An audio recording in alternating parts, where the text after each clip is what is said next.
poor old tailor was very ill with a fever, tossing and turning in his four-post bed, and still in his dreams he mumbled, "No more twist, no more twist." All that day he was ill, and the next day, and the next. And what should become of the cherry-colored coat? In the tailor's shop in Westgate Street, the embroidered silk and satin lay cut out upon the table, 21 buttonholes.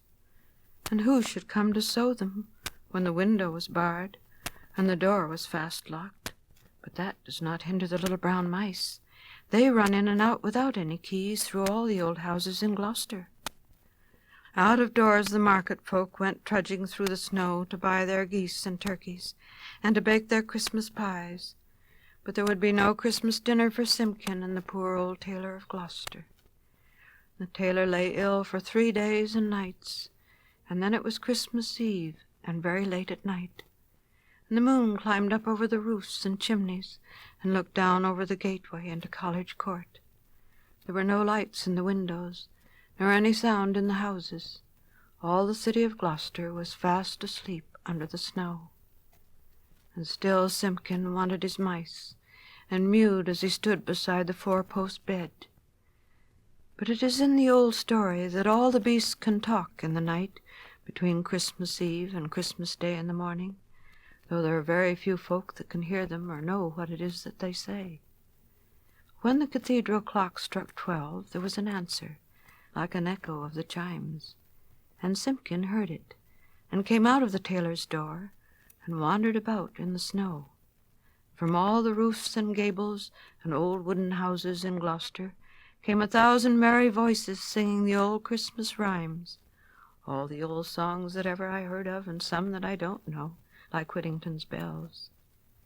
And first and loudest the cocks cried out, "Dame, get up and bake your pies." "Oh, dilly, dilly, dilly," sighed Simpkin. And now in a garret there were lights and sounds of dancing, and cats came from over the way. "Hi, diddle, diddle, the cat and the fiddle, all the cats in Gloucester except me," said Simpkin.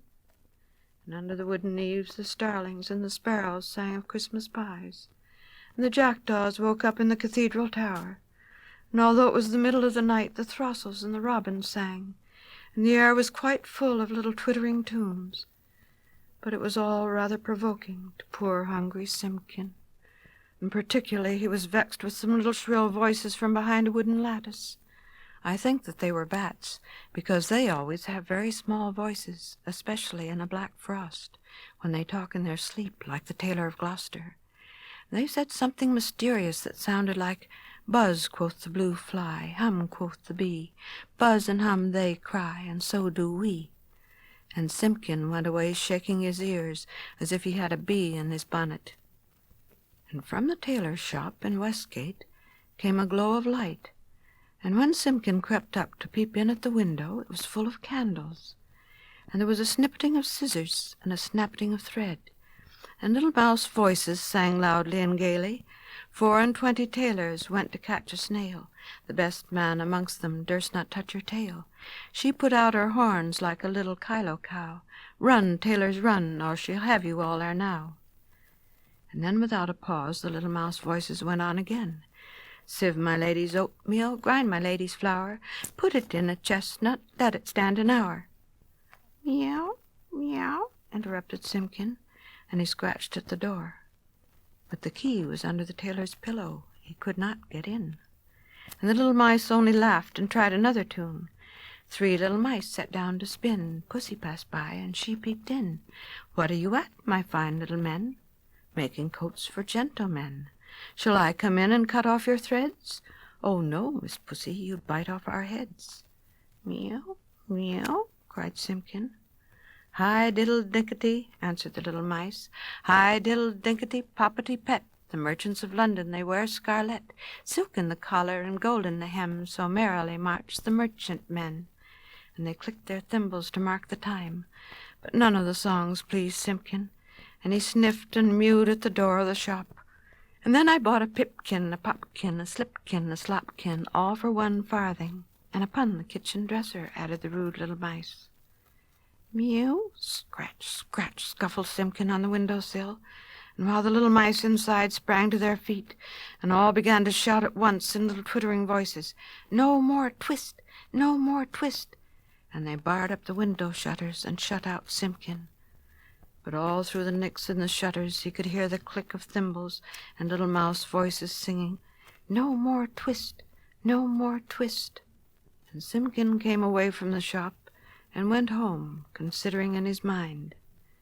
And he found the poor old tailor without fever, sleeping peacefully. Then Simpkin went on tiptoe and took a little parcel of silk out of the teapot and looked at it in the moonlight. And he felt quite ashamed of his badness compared with those good little mice. And when the tailor awoke in the morning, the first thing which he saw up in the patchwork quilt was a skein of cherry-colored twisted silk, and beside his bed stood the repentant Simpkin. "Alack, I'm worn to a ravelling," said the Tailor of Gloucester, "but I have my twist."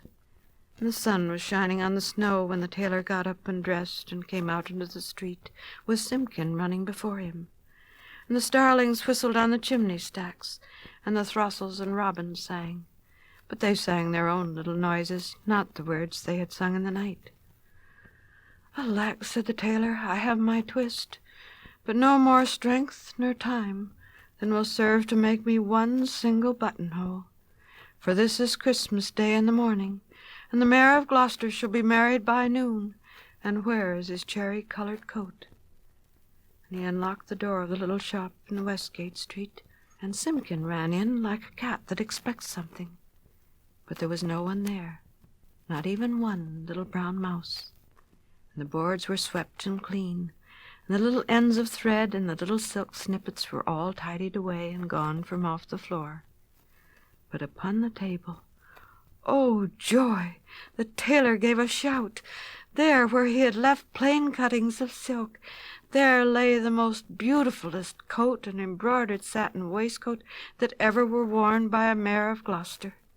There were roses and pansies upon the facings of the coat, and the waistcoat was worked with poppies and cornflowers, and everything was finished except just one single cherry-coloured buttonhole. And where that buttonhole was wanting, there was pinned a scrap of paper with these words in little teeny-weeny writing: "No more twist." And from then began the luck of the Tailor of Gloucester. He grew quite stout, and he grew quite rich, and he made the most wonderful waistcoats for all the rich merchants of Gloucester and for all the fine gentlemen of the country round. And never were seen such ruffles or such embroidered cuffs and lappets, but his buttonholes were the greatest triumph of it all. And the stitches of those buttonholes were so neat, so neat.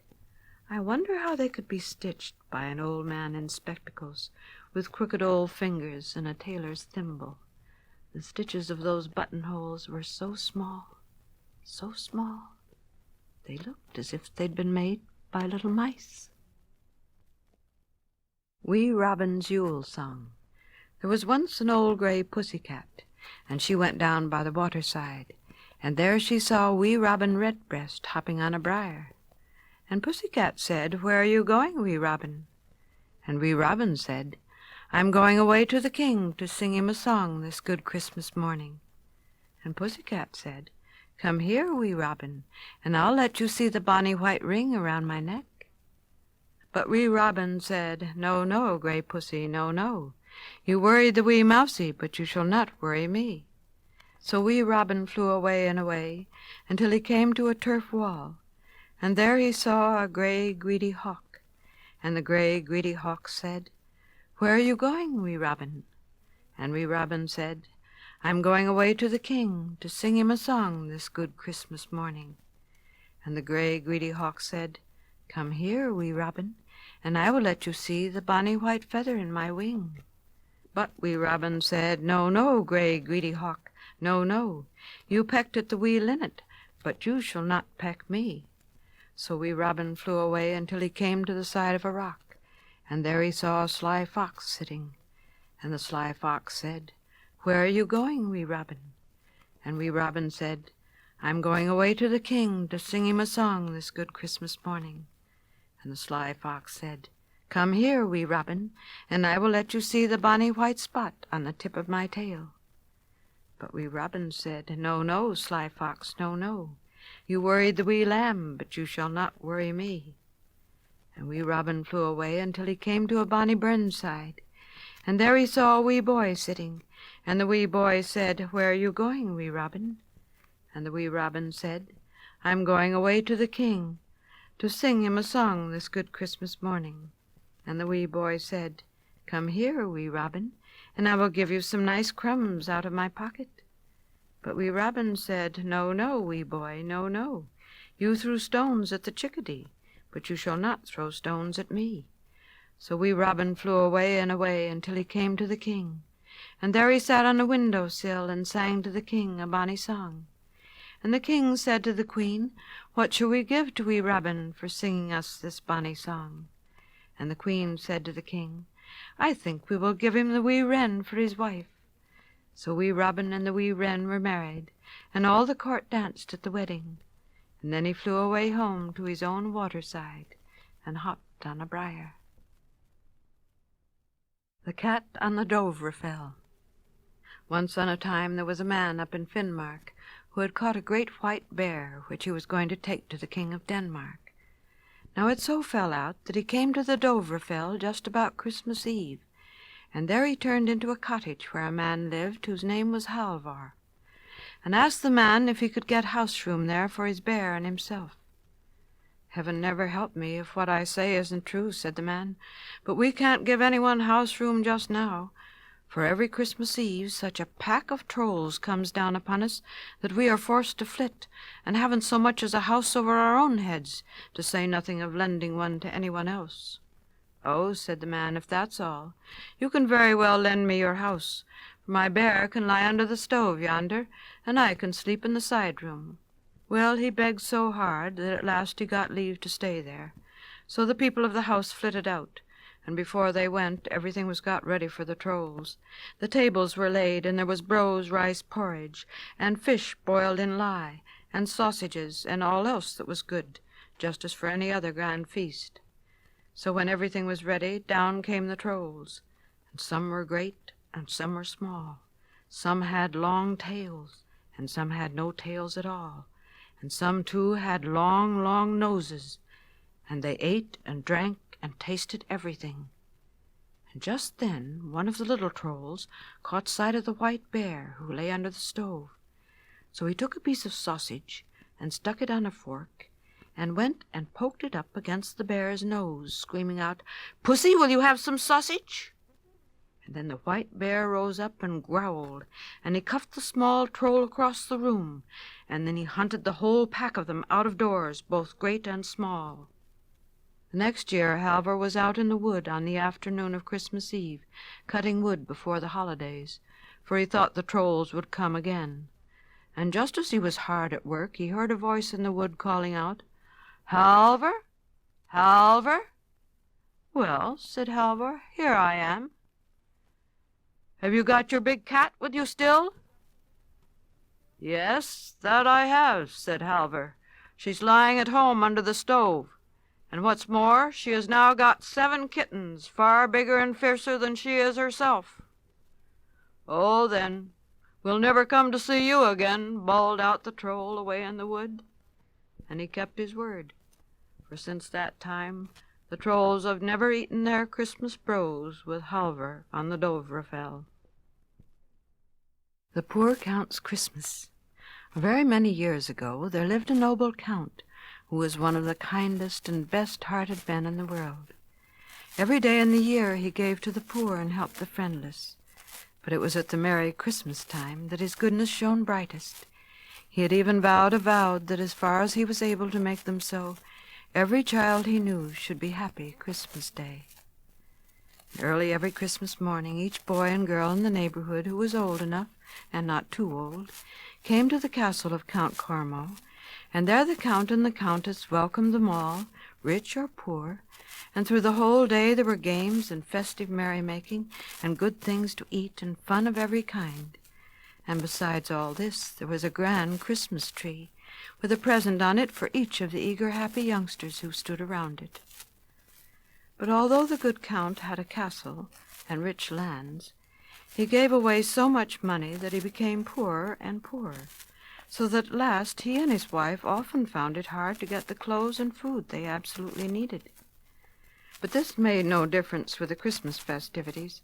The Count was not now able to be very generous during the year, although he was always willing to divide a meal with a hungry person. But he managed so that the children could have their festival and their presents at Christmas. Year after year he'd sold for this purpose some of the beautiful things which the castle contained, so that now there was scarcely enough furniture left for the actual use of himself and the Countess. The day before Christmas, poor Count Cormo sat quite disconsolate in his castle hall before a hearth where there was no fire. He had sold his family bedstead, but he had received very little money for it. People said such old bedsteads were not worth much, even if they were inlaid with precious metals. So he had been able only to prepare a small tree, on which he had hung the cheapest kind of presents, and his feast was very plain and simple. The Countess, indeed, was afraid that things would not go round, for their old servant had told them that he had heard that there would be more children at the castle the next day than there had ever been before. She was in favor of giving up the whole affair, and of sending the children home as soon as they should come. "What is the use," she said, "of having them here, when we have so little to give them? They will get more at home, and then, if they don't come, we shall have the things for ourselves." "No, no, my dear," said the Count.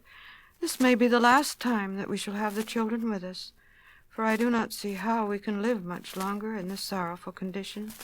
But the dear girls and boys must come tomorrow. I should not wish to die, knowing that we had missed a Christmas. We must do the best with what we have, and I am sure we can make them happy if we try.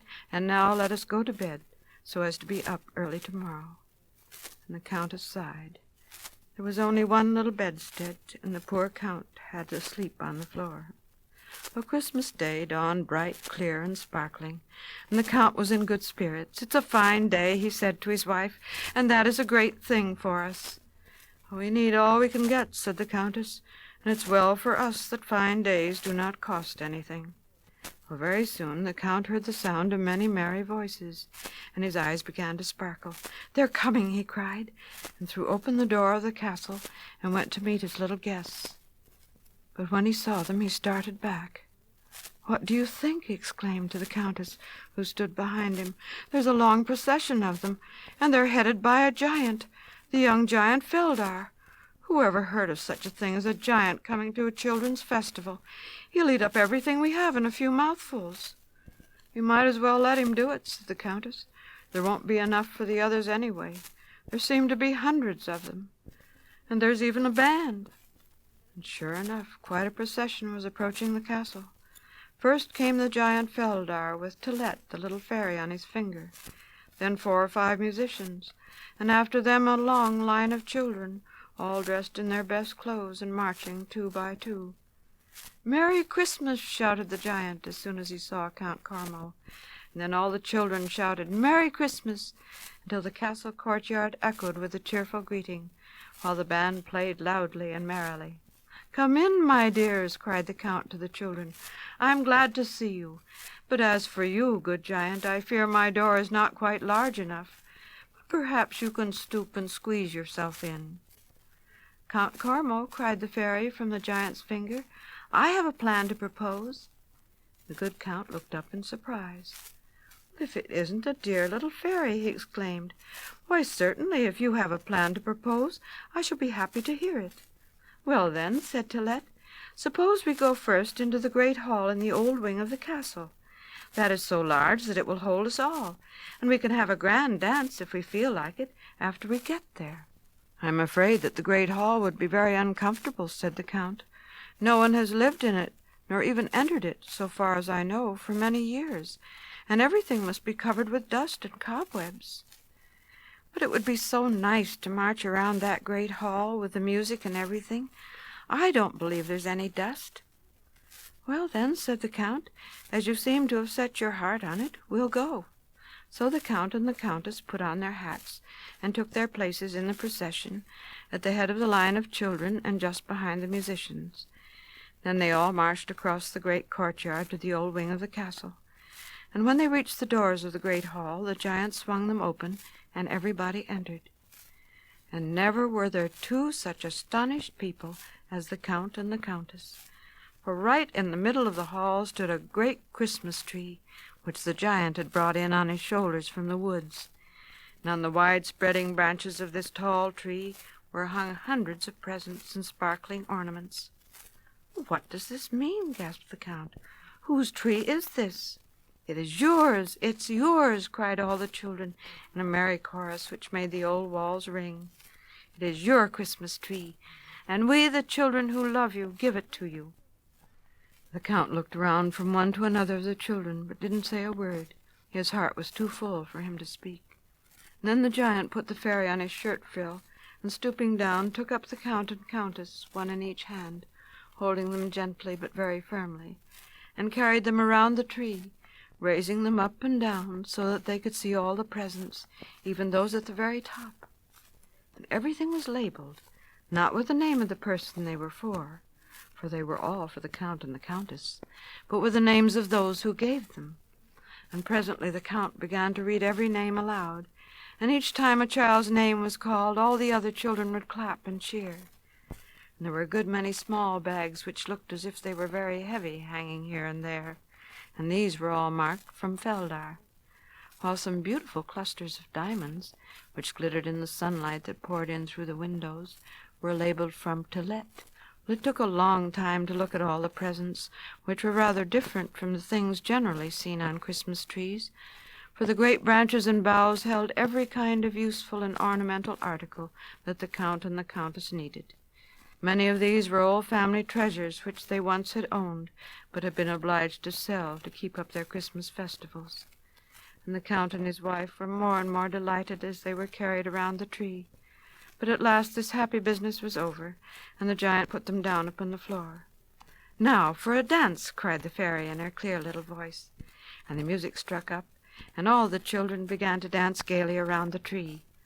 And the Count and the Countess, with the giant and the fairy, stood aside while this happy play was going on, enjoying it almost as much as the children.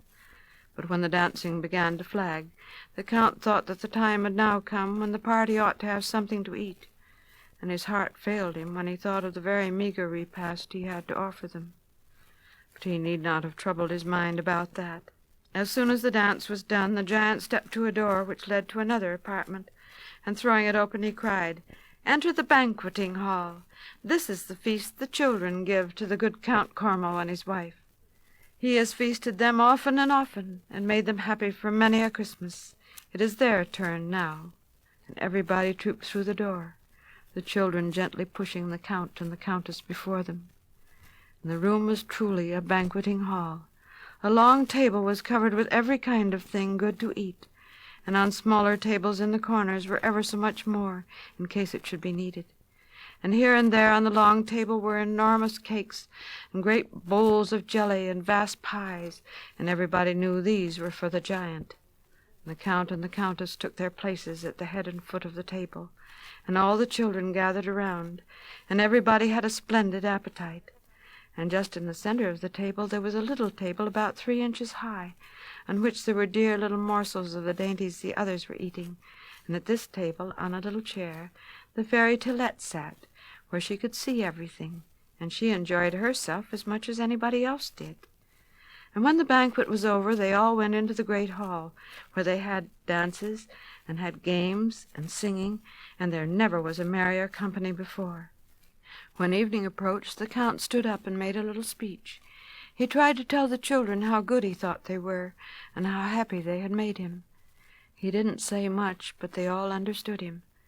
And when he had finished, there was a silence over the whole room, and the children looked at one another, and some of them smiled, and then all together, as if they'd planned it out before, they cried, "The giant and the fairy did it all. He gave us the money, and she told us what to buy." "Oh, pshaw," said the young giant, his face turning very red. "I thought nothing was to be said about that." And he went outside so that nobody would make a speech to him. And now all the children came up, and each in turn bade the Count and Countess farewell. And then, headed by the giant's band of music, and singing merrily, they marched away to their homes. But Count Cormo would not let the giant and the fairy go away so soon. He made them come with him to the dwelling part of the castle, and there, after a little squeezing and stooping by the giant at the door, they all sat down around the hearth, on which a fine blazing fire had been built. "I don't know what to say, my dear Feldar," said the Count, "and I can never repay you." The giant was just about to exclaim that the Count need not say anything, and that he did not wish to be repaid, when, seeing he felt embarrassed, the fairy broke in. "Oh, yes, dear Count, you can repay him. You can adopt him. You have no children, you are getting old and are living alone, and he has no parents. Even his grandfather's uncle is now dead, and he lives all by himself in his castle on the Shattered Crag. He's rich, and you can show him how to do good with his great wealth. He could come and live in the old wing of the castle, where the rooms are so large, and the furniture he's inherited could be sent here, and you could all be so happy together. Will you take him?" The Count's eyes filled with tears. "Would you like us to adopt you?" he said to Feldar. "Indeed I should," was the reply. Then the young giant kneeled on the floor, and the Count got up on a table and put his hands on the young giant's head and adopted him. "Now you ought to adopt her," said Feldar, after he'd kissed the Count and the Countess, and had sat down again by the fire. "No," said Tylette, "I cannot be adopted, but I will often come to see you, and we shall be happy together, and the children will have a splendid Christmas festival every year." "As long as we live," said the Count and the Countess. "As long as I live," said Feldar. And when the Count and the Countess went up to their room that night, there they found the family bedstead, all cleaned and polished, with its gold and silver ornaments sparkling like new. "What a happy Christmas I have had," said good Count Cormo. The Jar of Rosemary. There was once a little prince whose mother, the queen, was sick. All summer she lay in bed, and everything was kept quiet in the palace. But when the autumn came, she grew better, and every day brought color to her cheeks and strength to her limbs, and by the little prince was allowed to go into her room and stand beside her bed and talk to her. He was very glad of this, for he wanted to ask her what she would like for a Christmas present. And as soon as he had kissed her and laid his cheek against hers, he whispered his question in her ear. "What should I like for a Christmas present?" said the queen. "A smile and a kiss and a hug around the neck. These are the dearest gifts I know." But the prince was not satisfied with this answer. "Smiles and kisses and hugs you can have every day," he said. "But think, mother, think. If you could choose the thing you wanted most in all the world, what would you take?" "If I might take my choice of all the world, I believe a little jar of rosemary, like that which bloomed in my mother's window when I was a little girl, would please me better than anything else." The little prince was delighted to hear this, and as soon as he had gone out of the queen's room, he sent a servant to his father's greenhouses to inquire for a rosemary plant. But the servant came back with disappointing news. There were carnation pinks in the king's greenhouses, and roses with golden hearts, and lovely lilies, but there was no rosemary. Rosemary was a common herb and grew mostly in country gardens, so the king's gardeners said. "Then go into the country for it," said the little prince. "No matter where it grows, my mother must have it for a Christmas present." So messengers went into the country here, there, and everywhere to seek the plant, but each one came back with the same story to tell. There was rosemary enough and to spare in the spring, but the frost had been in the country, and there was not a green sprig left to bring to the little prince for his mother's Christmas present. Well, 2 days before Christmas, however, news was brought that rosemary had been found, a lovely green plant growing in a jar, right in the very city where the prince himself lived. "But where is it?" said he. "Why have you not brought it with you? Go and get it at once." "Well, as for that," said the servant who had found the plant, "there is a little difficulty. The old woman to whom the rosemary belongs did not want to sell it, even though I offered her a handful of silver for it." "Then give her a purse of gold," said the little prince. So a purse filled so full of gold that it could not hold another piece was taken to the old woman, but presently it was brought back. She would not sell her rosemary, no, not even for a purse of gold. "Perhaps if your little highness would go yourself and ask her, she might change her mind," said the prince's nurse. So the royal carriage, drawn by 6 white horses, was brought, and the little prince and his servants rode away to the old woman's house. And when they got there, the first thing they spied was a little green plant in a jar, standing in the old woman's window. The old woman herself came to the door, and she was glad to see the little prince. She invited him in, and bade him warm his hands by the fire, and gave him a cookie from her cupboard to eat. She had a little grandson no older than the prince, but he was sick and could not run about and play like other children. He lay in a little white bed in the old woman's room, and the little prince, after he'd eaten the cookie, spoke to him, and took out his favorite plaything he always carried in his pocket, and showed it to him. And the prince's favorite plaything was a ball, which was like no other ball that had ever been made. It was woven of magic stuff, as bright as the sunlight, as sparkling as the starlight, and as golden as the moon at harvest time. And when the little prince threw it into the air, or bounced it on the floor, or turned it in his hands, it rang like a chime of silver bells. The sick child laughed to hear it, and held out his hands for it, and the prince let him hold it, which pleased the grandmother as much as the child. Well, no sooner had they gone than the sick child began to talk of the wonderful ball.